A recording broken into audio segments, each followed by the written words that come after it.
Well, the school and university year has begun yet again, and with it has come university protests on all the campuses.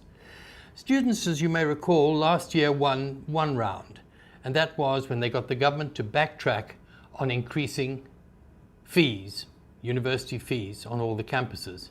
But now they're saying no fees.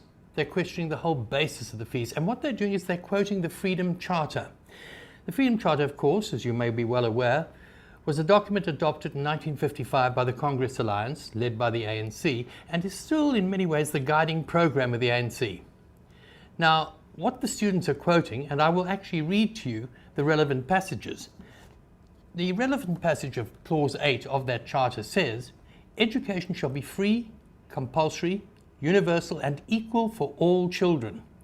It goes on, higher education, of course that being university, and technical training shall be open to all by means of state allowances and scholarships awarded on the basis of merit. And as regards adult literacy, it says that shall be ended by a mass state education plan. Well, it may be an intention or whatever, but the point is that this is something that the students are pushing for. But there's nothing new in this, nothing new at all. Those of you with longer memories may recall 1998, 18 years ago, when we had the same sort of protest, the same quoting of the Freedom Charter, and incidentally the same use of riot police. 18 years ago, these similar eruptions were less coordinated perhaps than they are now, but that probably has to do with the fact that we have better, more instant communication available today. Now, the roots of the 1998 protest lay in 1996, 2 years earlier, when the government called a consultative conference of stakeholders, student representatives, trade unions, civic organizations, etc., to discuss the argument about the possibility of financial exclusions, of students being excluded from university because they did not have the money to pay, although they academically qualified. And an agreement was reached that there would be no financial exclusions. However, the government did at the time say that this was merely an intention and would depend on circumstances.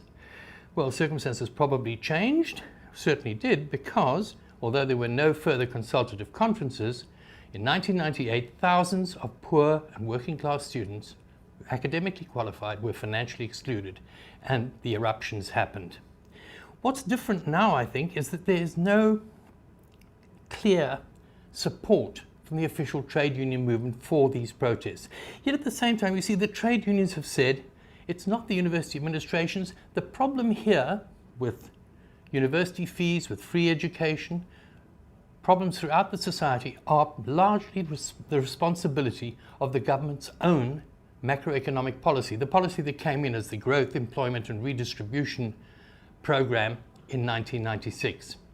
But the unions, of course, at the same time, actually had an alternative program, which was more interventionist, calling for more regulation, and may perhaps, who knows, have allowed for the opening of the doors of learning and culture.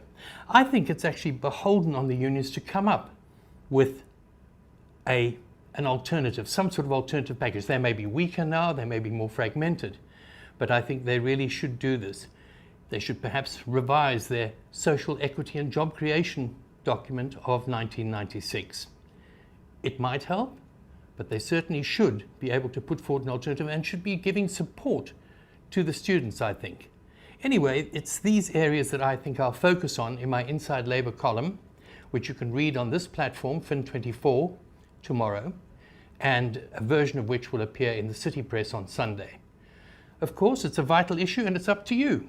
Comment, please. Criticize. Put in your suggestions. You can do so at editor@fin24.com. That's editor@fin24.com.